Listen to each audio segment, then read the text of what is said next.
तनाव लेने से पेपर और बिगड़ जाता है ना कि बनना होता है। सर हम आपसे ये जानना चाहते हैं कि जैसे कि क्लास 12th के बोर्ड में कुछ ऐसे टॉपिक्स बताइए जो कि बहुत ज़्यादा महत्वपूर्ण हो बच्चों को तैयार करने के लिए।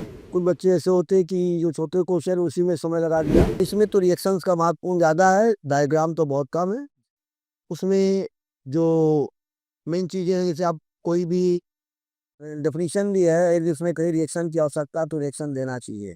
हेलो दोस्तों, नमस्कार। फिर से आप सभी का स्वागत है हमारे यूट्यूब चैनल पर और हम एक नई पॉडकास्ट लेके आ गए हैं। क्लास 12th की केमिस्ट्री के बच्चों को कैसे प्रैक्टिस करनी है और अपने आप की क्या स्ट्रेटेजी बनानी है। तो उसके लिए आज हमारे पास आ चुके हैं एक बहुत ही होनहार शिक्षक जो कि हमारे भी टीचर रह चुके हैं। I am proudly saying he is my teacher.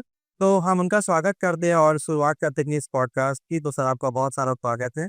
एक बार अपना परिचय बता दीजिए।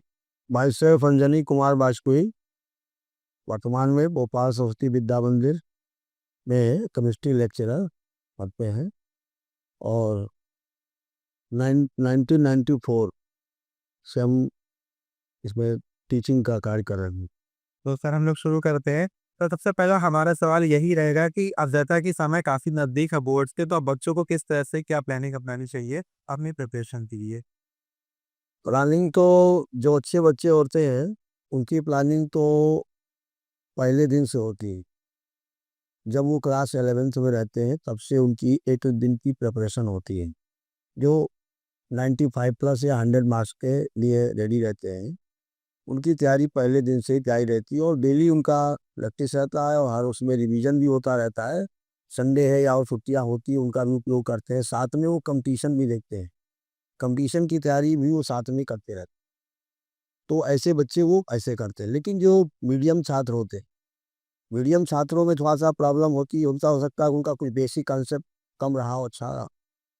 तो ऐसे बच्चों के लिए जो उनको पहली तो बात तो कोई तनाव नहीं लेना चाहिए, परीक्षा को एक उत्सव की तरह लेना चाहिए। क्योंकि तनाव लेने से पेपर और बिगड़ जाता है ना कि बनना होता है। दूसरा, पेरेंट्स को भी चाहिए कि उसको बच्चों पर बहुत ज़्यादा प्रेशर ना करें और टीचर को भी ध्यान देना चाहिए कि ऐसे जो बच्चे हैं जो मीडियम छात्र हैं या जो बॉर्डर मार्क्स पे हैं, तो उनको जो छोटे छोटे क्वेश्चन के माध्यम से पहले उनको अपग्रेड करें। हाँ, और जब वो लेवल पे आ जाएं तब उनको थोड़ा सा इस प्रकार के ऐसे क्वेश्चन का बैंक तैयार करवाएं जिससे तो वो रुके नहीं और अच्छे मार्क्स पा जाए आज। सर जैसा कि हम आगे इसी में आगे बढ़े, तो केमिस्ट्री में तो बहुत सारी रिएक्शंस होती हैं। इन माय टाइम सर हमने जो है बहुत सारी रिएक्शन हुई, जैसे गैबल फेलमाइड हो गई ये और रिडॉक्स रिएक्शंस हो गई हैं। तो sir how to prepare these reactions easily?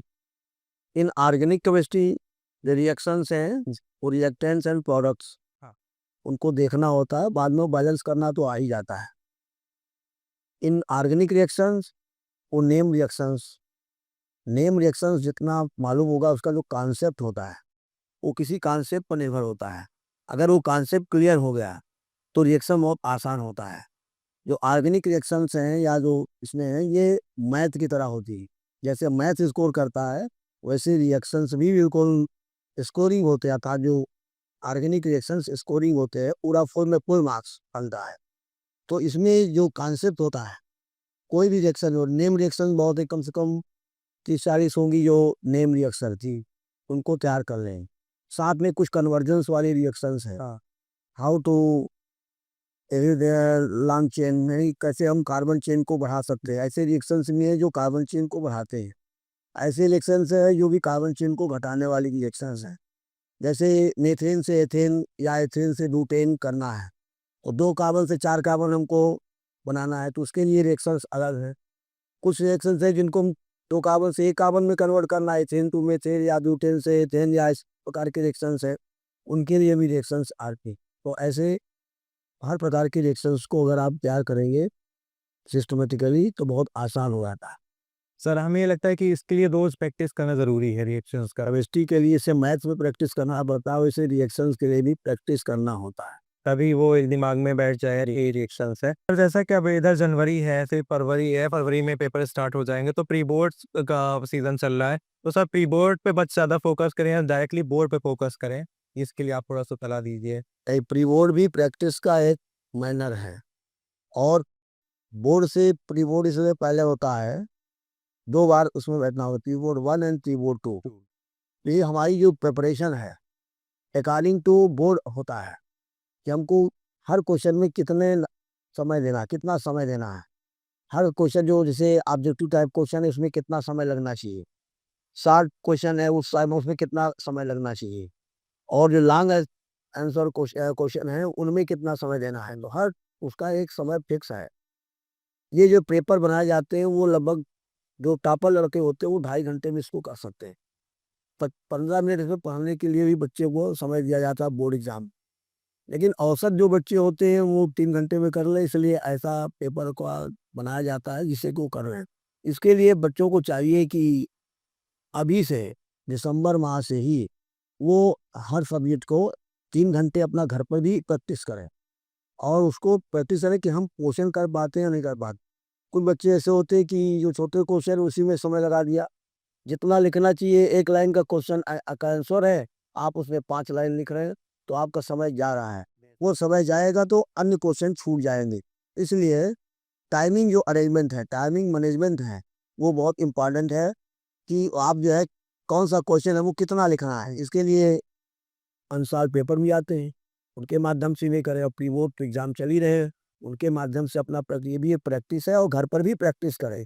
जिस दिन छुट्टी हो, संडे हो या अन्य कोई छुट्टी होती है, तो उसमें आप किसी सब्जेक्ट का आप उसको 3 घंटे का जो शेड्यूल है उसको बना कर रखें और पेपर बीच में देते रहें। सर हम कहें कि अगर बोर्ड्स में कॉपी का प्रेजेंटेशन कैसा होना चाहिए, तो इसके ऊपर आप बताइए क्या ट्रिक और टिप अपना है कॉपी को प्रेजेंट करने की। क्योंकि हम लोग कॉपी का मूल्यांकन भी करते हैं, वो भी एक बहुत महत्वपूर्ण प्रक्रिया है। हाँ, तो जो कापियाँ जो निरीक्षण करता होते हैं उनके लिए अगर सीरियल में क्वेश्चन रहते हैं, क्वेश्चन 1 से लेकर क्वेश्चन 33 तक, अगर वो सीरियल में है वो करते हैं तो टीचर को मार्क्स देने में बहुत आसानी रहती है, उनको पढ़ना भी ज़्यादा प्रयत्न नहीं पड़ता है। क्वेश्चन कभी क्या क्या होते हैं कि बच्चे बहुत घुमाते हैं। पहला क्वेश्चन किया, फिर क्वेश्चन नंबर थर्ड कर दिया, तो इससे क्या होता है कि जो एग्जामिनर के मूड में है थोड़ा सा परेशानी होती है, क्योंकि उसको बार बार पढ़ना बैठना पड़ता है। हाँ, तो एक थोड़ा सा ये सही नहीं तरीका है। आप सीरियल से क्वेश्चन करते चले, जो भी क्वेश्चन आते हैं आप सीरियल से करते चले जाएं। हो सकता है कोई 1-2 क्वेश्चन आपको नहीं आ रहे हैं, वो लास्ट में आप करने का प्रयास करें तो ज़्यादा अच्छा होगा। सर डायग्राम्स कितना महत्वपूर्ण रखते हैं रिएक्शंस के वगैरह जो भी है। हाँ, इसमें तो रिएक्शंस का महत्वपूर्ण ज़्यादा है, डायग्राम तो बहुत कम है। उसमें जो मेन चीज़ें हैं, जैसे आप कोई भी डेफिनेशन भी है जिसमें कहीं रिएक्शन की आवश्यकता, तो रिएक्शन देना चाहिए। आपको जितना क्वेश्चन पूछा गया है उतना ही देना है आंसर। अगर आप ज़्यादा समय देंगे तो आपके क्वेश्चन छूट जाएंगे निश्चित। कहानी को नहीं बनाना हाँ, उसमें जो एग्जैक्ट मीनिंग है। जी जी है, केवल है जो पूछा जाए, जितना पूछा जाए। एक शब्द का है तो एक शब्द दीजिए, 1 लाइन का है तो 1 लाइन का आंसर दीजिए, जितना है उसकी आवश्यकता उतना ही। इधर अगर कहानी करने से आपका समय खराब होगा, नंबर उतना ही मिलेगा। जैसे आईयूपीएसी नोमेनक्लेचर होता है तो सर उसके बारे में आप थोड़ा सा डिस्क्राइब करिए। आईपीसी ये तो क्लास 9 10th में स्टार्ट हो जाता है। हाँ, कुछ बच्चे हैं मान लो 10th में ध्यान नहीं देते, वो केवल रट के आ जाते हैं। लेकिन 11th में इसीलिए रखा जाए कि उसमें आईपीसी उसका बहुत एक्सपीरियंस दिया हुआ है। तो अगर वो 11th में ठीक से पढ़ रखें, इसलिए कि उसको हर जगह उपयोग है। उसका इम्पोर्टेंस 11th में भी है, 12th में भी है। पूरा हर एक क्वेश्चन निश्चित रूप से इसमें रहता ही है, चाहे वो स्ट्रक्चर दिया हो उसका आईपीसी नेम लिखना हो, या आईपीसी दिया है उसका स्ट्रक्चर बनाना। एक क्वेश्चन और रहता है, बहुत सरल होता है। केवल उसके लिए जो मेन चीज़ें होती है उसमें फंक्शनल ग्रुप देखना होता है, सबसे पहले फंक्शनल ग्रुप देखना है। हाँ, उसका भी कार्बन चेन क्या है, पेरेंट्स टावल चेन क्या है, उसकी नंबरिंग करते हैं, और उसके बाद जो है बहुत आसान है उसका लिखना। अगर इतना सब आ जाए, उसका सफिक्स क्या है, प्रीफिक्स क्या है, ये जो उसका अर्थ समझ जाता है, तो बच्चे को लिखने में कोई कठिनाई नहीं होगी। नहीं है। सर हम आपसे ये जानना चाहते हैं कि जैसे कि क्लास 12 के बोर्ड में कुछ ऐसे टॉपिक्स बताइए जो कि बहुत ज़्यादा महत्वपूर्ण हो बच्चों को तैयार करने के लिए, सो easily they can get knowledge, कुछ ऐसे टॉपिक्स। टॉपिक तो चूंकि सभी से पूछे जाते हैं, लेकिन स्टार्टिंग में 3 चैप्टर हैं जो न्यूमेरिकल प्रॉब्लम्स हैं, सॉल्यूशन है, इलेक्ट्रोकेमिस्ट्री और केमिकल काइनेटिक्स। ये न्यूमेरिकल प्रॉब्लम्स वाले क्वेश्चन है, डेफिनेशन भी पूछे जाते हैं, रीजनेबल क्वेश्चन भी पूछे जाते हैं। लेकिन न्यूमेरिकल भी पूछे जाते हैं। बच्चे न्यूमेरिकल से घबराते हैं, यद्यप न्यूमेरिकल में फुल मार्क्स मिलते हैं। अब बहुत बहुत ईजी होते हैं, यदि वो ठीक से उसको पढ़ लें, जो एनसीईआरटी ठीक से तैयार कर लें, तो कहीं रुकने वाला नहीं है, बहुत सही है तैयार। इसके अलावा कुछ इनऑर्गेनिक पोर्शन भी रहता है, कुछ तो अब तो डिलीट कर दिया जाए सीबीएसई पैटर्न में, कुछ अपना हटा भी दिया जाए। अब तो बहुत छोटा पेपर हो गया है, सिलेबस भी कम हो गया है। फिर भी D and A block elements दिया हुआ है, तो D and A block elements दिया हुआ है, उसी से जुड़ा हुआ कोऑर्डिनेशन कंपाउंड दिया है। तो डी और ए ब्लॉक बहुत इजी है, जो बच्चे केवल पास होने में थोड़ा सा प्रॉब्लम आती है या उनको, तो ये चैप्टर पढ़ लेंगे तो बहुत आसानी से वो निकल सकते हैं। और जो अच्छे बच्चे हैं वो तो पूरी प्रिपरेशन करें। डी और ए ब्लॉक से ही संबंधित कोऑर्डिनेशन कंपाउंड है, जिससे अधिक अंक के क्वेश्चन पूछे जाते हैं, और वो थ्योरेटिकल ही है। अगर वो कॉन्सेप्ट ठीक से समझ लिया कोऑर्डिनेशन केमिस्ट्री का, तो कहीं वो रुकने वाला नहीं, उसी से काफ़ी अंक मिल जाते हैं। इसके बाद फिर ऑर्गेनिक शुरू हो जाता है, halo alkane, hello arene, alcohol, phenol ether, aldehyde, ketone, carboxylic acid और एमीन्स, ये आपका ऑर्गेनिक का पोर्शन है। और उसके बाद फिर बायोमॉलिक्यूल भी आ जाता है, वो भी ऑर्गेनिक में ही आ जाता है।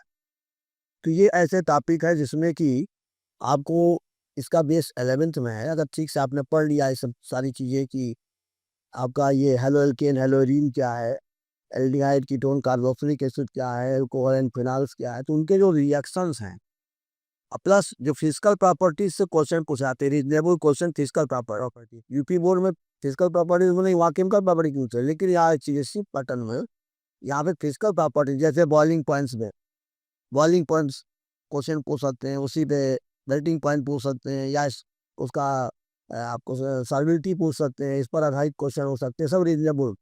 इसके अलावा रिएक्शन मैकेनिज्म पर भी कुछ क्वेश्चन जो रीजनेबल होते हैं, उनसे भी क्वेश्चन पूछ सकते हैं। तो ऑर्गेनिक में बहुत सी संभावना रहती है, नेम रिएक्शन भी पूछा जाता है, तो नेम रिएक्शन को भी तैयार कर ले, लिख कर उसको प्रैक्टिस कर ले। और नेम रिएक्शन आपको दो जगह काम आएगा, एक तो आपको यदि रिएक्शन पूछी जाती तब भी पूछा जाएगा, यदि कन्वर्जन आता है तब भी पूछा जाएगा, तो दोनों में ज़्यादा होने उसका उपयोग हो सकता है। इम्पोर्टेंट। सर हमारा आखिरी सवाल ये है कि जैसा कि अगर बच्चों के प्री बोर्ड में मार्क्स बहुत ही कम आ गए हो या नहीं अच्छे आए हो, तो घर वालों का और शिक्षक का और उस बच्चे का क्या रोल होना चाहिए अपने बोर्ड्स के लिए, आप इस पे कुछ बता सकें? पहली बात, पेपर से घबराना नहीं चाहिए, नंबर कम ज़्यादा हो सकते हैं, नंबर कम आ जाए तब भी बिल्कुल पेशेंस रखना चाहिए, धैर्य रखना है। और हमको जहाँ हमारी कमियाँ, हमने कहा ना प्रैक्टिस करना है, आप घर पे प्रैक्टिस करें कहाँ कहाँ क्या कमियाँ हैं, हम कम मेहनत से अधिक अंक कैसे पा सकते हैं, इस पर थोड़ा सा अपना टीचर के सहयोग से प्लस अपना विवेक के माध्यम से ये अपना अंक प्राप्त कर सकते हैं, अच्छे अंक प्राप्त कर सकते हैं। धैर्य ना खोएं, उसको केवल प्रैक्टिस करें। और जैसे कंपटीशन में लोग मार्क टेस्ट देते हैं, उसी प्रकार से इसमें भी अपना तैयारी करते हैं, पढ़ने की तैयारी करें। सैंपल 5 सब्जेक्ट का एक नियमित अपना दिनचर्या बना लें और उसको प्रैक्टिस करें। कोई दिक्कत नहीं, किसी प्रकार कोई तनाव न लें, परीक्षा को उत्सव की तरह मनाएंगे तो अच्छे अंक आएंगे। अन्यथा जो है वो कंफ्यूज हो जाएंगे कि हमको क्या करना है। क्या? तो सर आपका बहुत सारा शुक्रिया, आपके ये प्रीशियस इन्फॉर्मेशन है, डेफिनेटली एनकरेजेस द स्टूडेंट। तो सर बहुत सारा शुक्रिया, आपने इतना बहुमूल्य समय दिया अपना, और हम ये वीडियो यहीं पर करते ख़त्म, आपसे मिलेंगे नेक्स्ट वीडियो में। नमस्कार।